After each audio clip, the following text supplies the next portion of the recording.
디비전이라는 거에 디비전 태그 한번 해보겠습니다. 그래서 div 이런 태그가 있죠. HTML에 이게 이제 약자로는 뭐의 약자냐면 디비전의 약자인데 우리나라 말로 치면은 구역을 나눈다는 거잖아요. 그래서 우리가 웹페이지 같은 거 이렇게 보면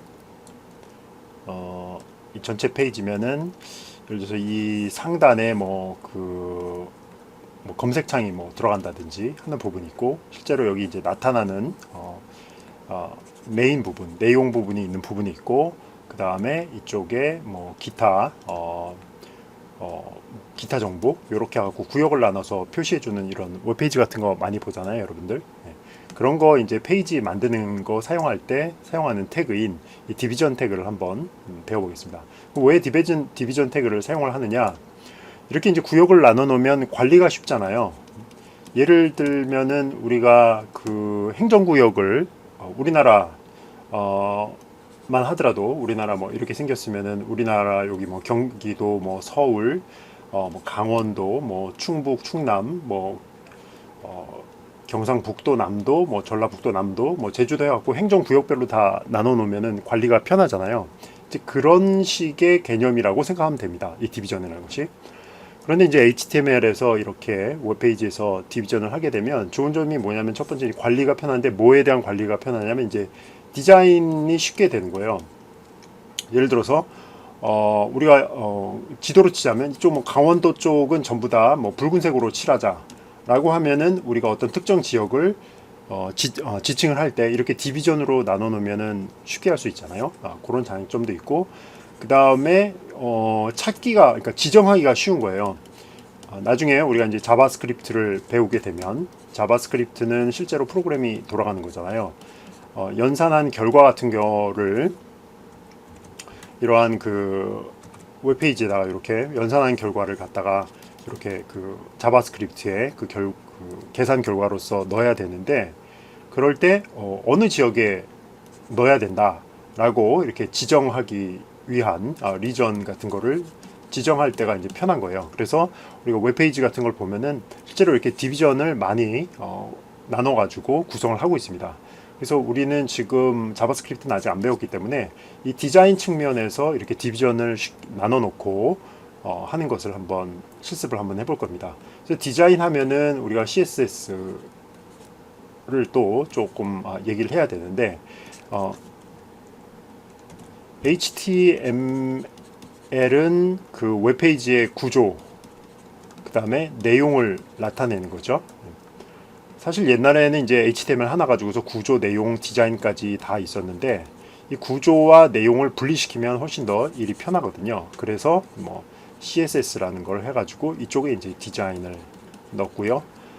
그래서 이제 옛날에는 이렇게 만들었었던 거죠. HTML은 이렇게 하고 CSS 플러스 하고 이러면 이제 그 정적인 웹페이지가 만들어지거든요. 네, 정적인 거. 그러니까 변하지 않는 거죠. 한번 딱 만들어 놓으면 그 상태로 생긴 그대로 되는 그런 정적인 게 되는데 이제 자바스크립트가 나오면서 실제로 프로그램이 돌아가면서 연산 결과를 이쪽 구조에도 넣을 수 있고 그 다음에 뭐 디자인도 바꾸고 이러니까 이제 동적인 웹페이지가 구현이 가능하게 된 것입니다. 그래서 우리가 이제 HTML 지금 태그들 많이 배우고 있는데 이 디비전 배우는 김에 우리 CSS 이 CSS는 뭐의 약자냐면은 뭐 캐스케이딩 스타일 시트의 약자. 그래서 맨 앞에 있는 요 CSS. 네. 자, 잠깐 보면 이제 스타일이라는 것은 그 우리 옷 잘 입는 사람 보면 뭐 스타일 좋다, 뭐 이렇게 스타일 나는데 뭐 이런 얘기 하잖아요. 예. 그게 디자인인 거고요. 시트는 뭐냐면 이제 종이라는 뜻이잖아요. 그러니까 디자인을 정의한 뭐 종이, 그 다음에 명세서 뭐 이런 뜻이 되는 거고요. 캐스케이딩, 요거는 이제 물결이 이렇게 그 넘쳐서 흘러나는 거를 말을 하는 건데 요 개념에 대해서는 제가 조금 나중에 그 더 설명을 하도록 하겠습니다. 지금 여기에서 이제 설명을 하면 괜히 그 추상적인 얘기만 할 수 있을까봐 이렇게 하는데 이게 뭐와 또 관련이 있다고 잠깐 힌트를 드리면은 우리가 객체 지향 프로그래밍 뭐 C++나 이런 걸 배우면은 그 상속의 개념이 있거든요. 그 상속의 개념이 이 캐스케이딩의 그런 개념입니다. 그래서 그거까지 포함해가지고 나중에 한번 얘기도록 해보도록 하겠습니다. 자, 그럼 우리가 한번 디비전부터 한번 해볼게요.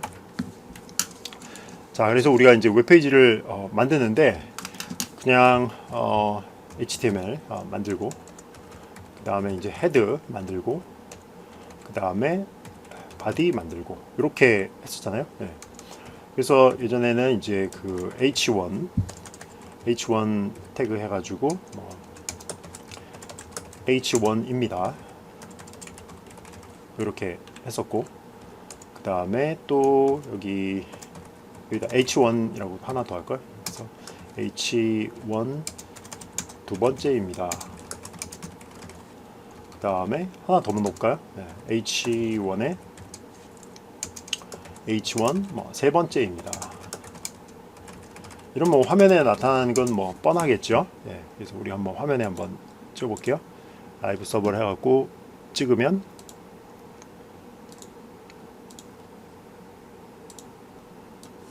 이렇게 나타나는 거죠. 그죠? 그래서 H1입니다. 여기서 H1 두 번째, 세 번째. 자, 이렇게 됐고요. 그래서 여기까지는 뭐 이렇게 크게 뭐 디비전을 아직 사용하지 뭐 않았고 했기 때문에 크게 어려운 점 없고요.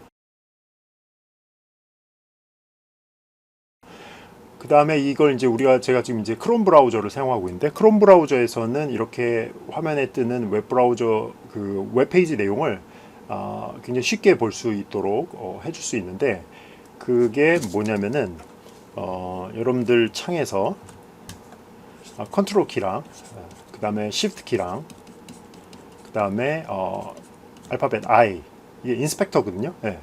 그러니까 즉 웹페이지를 인스펙션하는 거예요. 그 안에 들여다보는 거예요. 그죠? 네.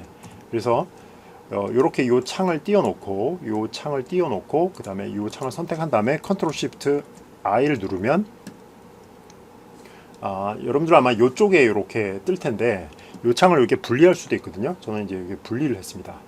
분리를 해서 보면 이렇게 나오게 되는데요. 즉 요거를 조금 더 갖다 놓고, 이거는 우리가 보는 웹페이지고요. 이거는 실제로 크롬 브라우저가 받아온 웹페이지의 구조를 이렇게 보여주는 거예요. 그래서 실제로 이제 웹페이지, 웹 프로그래밍, 프롬프트 앤드 프로그래밍 하고 이럴 때는 이 크롬 브라우저에 있는 이 인스펙터를 우리가 많이 사용을 하게 됩니다. 그래서 한번 볼게요. 그래서 일단 여기 보면은 여러분들이 이제 엘러먼트 탭이 있고, 여기서 엘러먼트는 뭐냐면 이 웹페이지의 각각의 요소를 말하는 거예요. 그걸 요소별로 보여주는 거고, 여기 보면 우리가 입력한 HTML 페이지가 그대로 있죠. 여기 보면 우리가 입력하지 않은 뭐 스크립트 뭐 이런 것도 있는데, 이런 건 뭐 자동으로 붙여주는 거기 때문에 신경 안 써도 되는 거고요. 그 다음에 이제 콘솔이라는 것도 있어요. 콘솔이 뭔지는 또 궁금하면 우리 또 눌러보면 되죠. 네. 콘솔을 눌러보면 여기다가 실제로 이 크롬 브라우저가 동작하는 그런 건데, 이런 걸 한번 해볼 수 있어요. 우리가 스크린은 뭐냐면 우리 지금 이 웹 브라우저가 떠 있는 화면인데, 스크린.width 한번 해볼까요? width를 하면은 이 전체 화면의 크기예요. 이게 물론 단위는 픽셀 단위겠죠. 그래서 여러분들 콘솔 창에 가가지고 여기다 그냥 여러분들 명령어를 막 내리는 겁니다. 그래서 screen.width 하면은 2560 픽셀, 그죠? 네, 해상도. 네. 이제 화면이 좀 큰 거를 써서 하는데, 여러분 뭐 1920 뭐 이렇게 나올 수도 있고요. 뭐 1080 뭐 이렇게 나올 수도 있고. 그다음에 하이트 한번 해볼까요? 네. screen.height. 아이고 오타가 나네요. 스크린. 밑에다 그냥 칠게요. 네. 스크린. 하이트 하면서 해보면, 이건 1440. 그러니까 여러분들 이제 화면에 어떤 그런 가로 세로 길이 같은 걸 알고 싶을 때 이렇게 하면 되고, 특히나 이 콘솔 창은 나중에 이제 자바스크립트 할 때 여기다 자바스크립트 간단한 명령어를 치면 그래서 실행 결과가 바로바로 보이거든요. 그럴 때 사용하는 거고요. 그다음에 소스 하면은 보시다시피 여러분들이 입력한 이런 HTML 소스랑 여기 이제 자동으로 붙은 그런 소스 코드 이런 게 이제 보이는 겁니다. 그래서 여러분들이 어떤 웹사이트를 방문을 했는데 이 웹사이트 어떻게 만들었지? 이럴 거를 보고 싶으면은 이 크롬 브라우저에 이 인스펙터를 딱 열어가지고 화면을 이렇게 분석해 보면 소스를 볼 수 있고요. 그 다음에 여기 뭐 네트워킹 하면 뭐그 네트워크 연결된 부분을 보여주는 건데 저도 여기는 많이 안 써봐갖고 모르겠고요. 아니면 뭐 퍼포먼스, 뭐 메모리, 뭐 사용하고 있는 거, 뭐 등등등이 나와 있습니다. 그래서 뭐 주로 여기서 이제 엘러먼트 같은 거를 저는 많이 쓰는데 여기 볼게요. 이 엘러먼트의 재밌는 점이 뭐냐면 이 각각이 어떻게 어떤 HTML 명령으로 구성됐는지를 이걸 찍어보면 알 수 있어요. 그래서 딱 보면은 어떻게 됩니까? 여기서 제가 볼게요. 이 부분을 확대해 보면 재밌을 것 같은데. 네. 제가 여기다가 커서를 딱 갖다 댔잖아요. 그래서 H1의 부분입니다. 그래서 이 HTML 우리 마크업 랭귀지로 한 부분에 가서 하면 그게 화면상에 여기에 해당된다라는 걸 보여주는 거고요. 그 다음에 요거 이제 두 번째 하면 여기구나. 세 번째 여기구나. 바디는 어떻게 표시됐어요? 네. 이거 일단 바디를 딱 갖다 놓으면 자 여기 바디잖아요. 바디를 제가 딱 선택을 하니까 이 전체를 다 보여주는 거잖아요. 그래서 이 HTML의 이 각각이 이 화면상에 이렇게 표시되는구나 하는 걸 직관적으로 볼 수가 있고요. 그래서 우리가 이거는 지금 한 거는 소스를 선택을 하면 소스를 선택을 하면은 이게 화면에 어디에 해당하는지를 보여주는 거고요. 그 반대로도 할 수 있어요. 반대로도 즉 이제 화면상에서 이 부분은 소스 코드에 어디에 해당하는 거지라는 걸 찾고 싶으면 자, 잘 보시면 여기에 이 인스펙터 여기 가운데 여기 딱 보면은 화살표 있잖아요. 예. 이거 직관적이죠. 그 마우스 커서로 내가 알고 싶은 부분의 엘러먼트를 이렇게 가리키면 이쪽 화면에서 가리키면 거기에 해당하는 소스 코드를 이제 보여준다 이런 뜻입니다. 그래서 여기서 이렇게 놓고요. 요거를 띡 선택을 하고요. 그 상태에서 이렇게 가보면 됩니다. 그죠? 네. 다시 이거를 풀어놓고 이렇게 가놓고 자 여기서 요거를 누르고 그 다음에 딱 보면 이 상태에서 캡처를 딱 갖고 자 한번 해볼게요.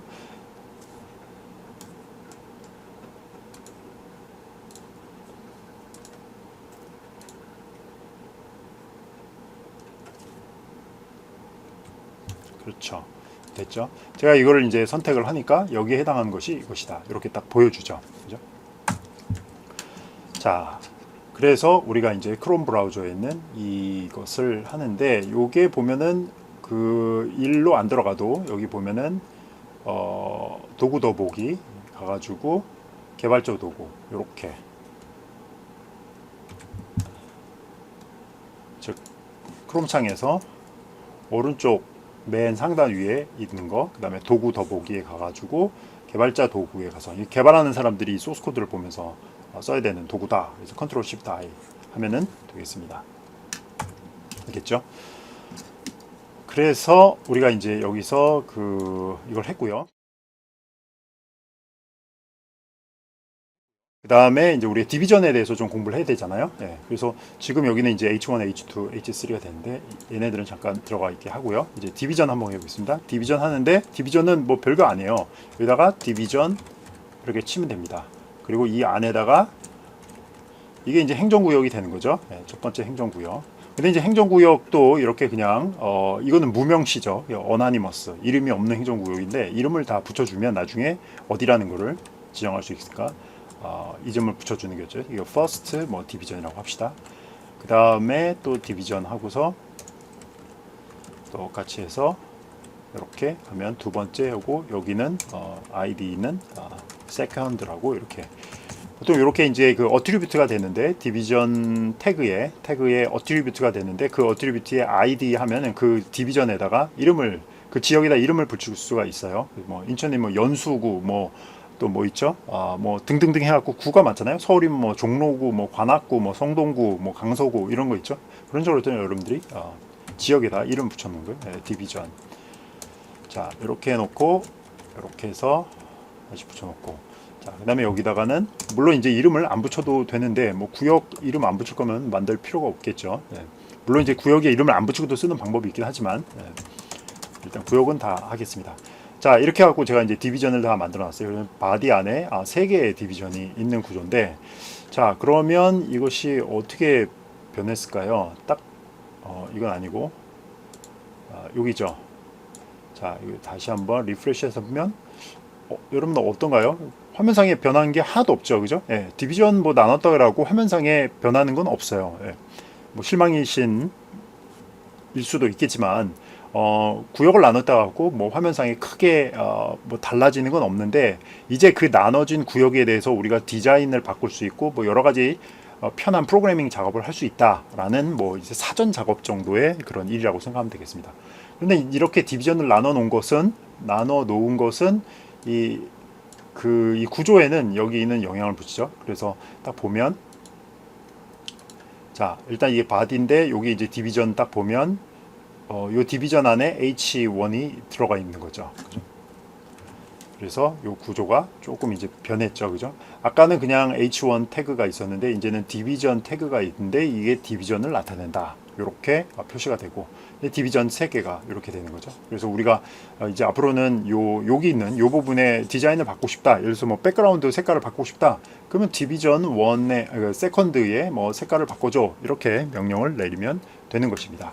자, 여기서는 우리가 이제 디비전이 뭔지, 그 다음에 우리가 크롬 브라우저에 있는 개발자 도구를 이용해서 인스펙션, 그 페이지의 내용을 인스펙션하는 것을 했습니다.